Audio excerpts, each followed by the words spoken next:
মঞ্চে কোনো বিজেপি নেতাকে তুলেছিলেন? না, মঞ্চে কোনো রাজনৈতিক দলের কোনো প্রতিনিধি কোথাও ছিল না। মানে কোনো রাজনৈতিক দলেরই ছিল না? আপনাদের শুনুন, আপনাদের আমন্ত্রণ কি শুধুমাত্র বিজেপি, আপনাদের আমন্ত্রণ শুধুমাত্র কি বিজেপি নেতাদের কাছে গিয়েছিল নাকি সমস্ত এই আমন্ত্রণ খোলা আমন্ত্রণ ছিল সবাইকে? আপনি সমস্ত জনপ্রতিনিধি এবং সর্বোপরি রাজ্যের মাননীয় মুখ্যমন্ত্রী, যিনি আমাদের দণ্ডমুণ্ডের কর্ত্রী, এমনকি রাজ্য মহামহিম রাজ্যপাল, প্রত্যেক যারা প্রশাসনিক পদে আছেন প্রত্যেককে আমরা সাদর আমন্ত্রণ দিই। আমি স্বর্ণালী প্রশ্ন করি সোজাসুজি,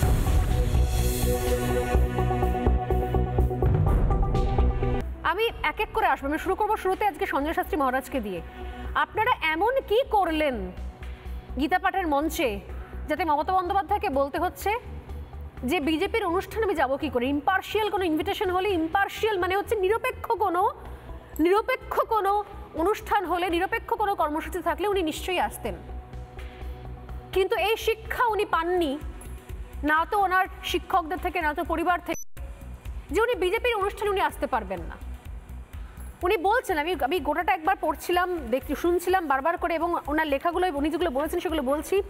উনি বলছেন যে আমার বাবা মা আমাকে এই শিক্ষা দেননি, বাংলার মাটি আমাকে এই শিক্ষা দেননি, আমার শিক্ষকরা আমাকে এটা শেখাননি, যারা বাংলাকে অপমান করেছেন তাদের সঙ্গে আমি নেই, যারা বলছেন আমরা নেতাজিকে ঘৃণা করি, যারা বলছেন গান্ধীজিকে মানি না, আমি সেখানে যেতে পারবো না।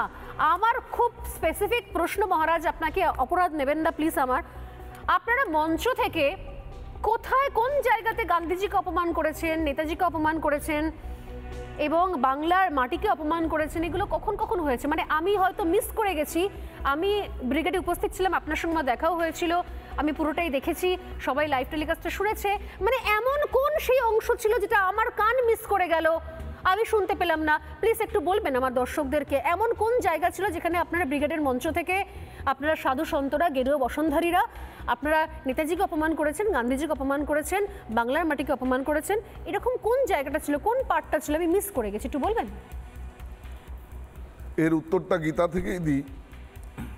গীতার কুরুক্ষেত্রের রণাঙ্গনে দুপক্ষের সেনা ব্যূহ যখন সজ্জিত হয়ে গেছে, সেখানে একটা চমৎকার জায়গা আছে, যখন যুদ্ধের জয়ঘোষ হচ্ছে, বলছে যে রণভেরি দামামা যখন বেজে গিয়েছে তখন হৃদয়ানি ব্যাদারয়ত, সেই যে যুদ্ধের বাজনা, যুদ্ধের দামামা, সেই দামামা হৃদয় বিদারণ করছে কাদের? অপশক্তির, দুরাচারীদের, কৌরব পক্ষের।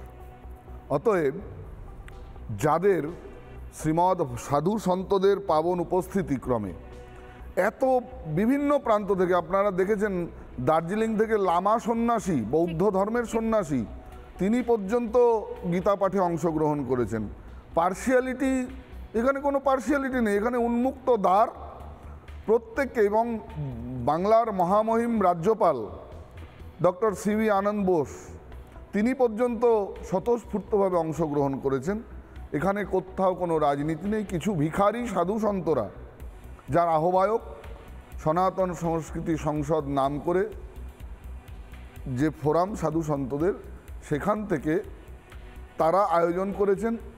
স্বতঃস্ফূর্তভাবে বাংলার হাজার হাজার মানুষ, কালকে চোখে পড়ার মতো, বিশেষ করে যুব সম্প্রদায়ের মানুষ, যুবক ভাইয়েরা, কোনো প্রলোভন ছাড়া, কোনো সাধন ছাড়া, তাদেরকে কোথাও কোনো বাস দেওয়া হয়নি, গ্রামান্তর থেকে কোনো প্রলোভন ছাড়া কাতারে কাতারে মানুষ এসেছেন।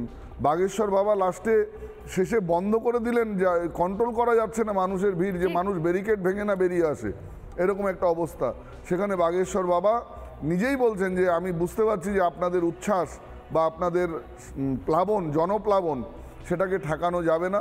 এখানে কোথাও কোনো পার্শিয়ালিটি নেই, এখানে কোনো রকম রাজনীতি নেই। আমরা সবাই আহ্বান দিয়েছিলাম রাজনৈতিক দলমত নির্বিশেষে দয়া করে শ্রীমদ্ ভাগবত গীতার এই পবিত্র শ্লোকগুলোর সাথে আজকের ঘাসফুল না পদ্মফুল, তুই না আমি, এই মতবাদকে জড়াবেন না।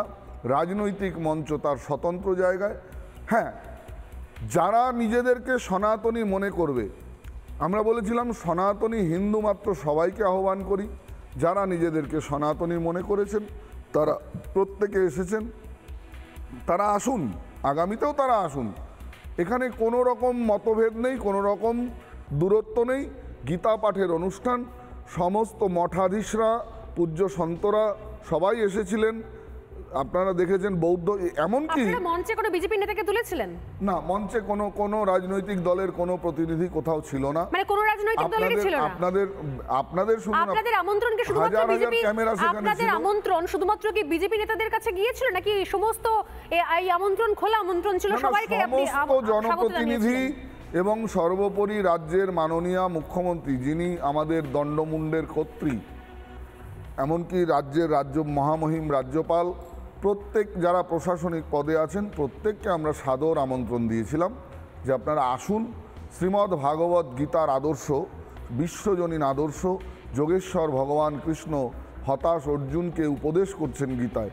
অতএব আপনারা আসুন, গীতার শাশ্বত মন্ত্রে আমরা আবার একটা নবজাগরণ, সমাজের অচলায়তনকে ভেঙে দিয়ে একটা নতুন সুন্দর সমাজ ব্যবস্থা গীতার আদর্শে নির্মিত হোক, এই আহ্বান আমরা রেখেছিলাম। নানা ধরনের কন্টেন্ট দেখার জন্য লাইক করুন, শেয়ার করুন আমাদের ফেসবুক পেজ, সাবস্ক্রাইব করুন আমাদের ইউটিউব চ্যানেল।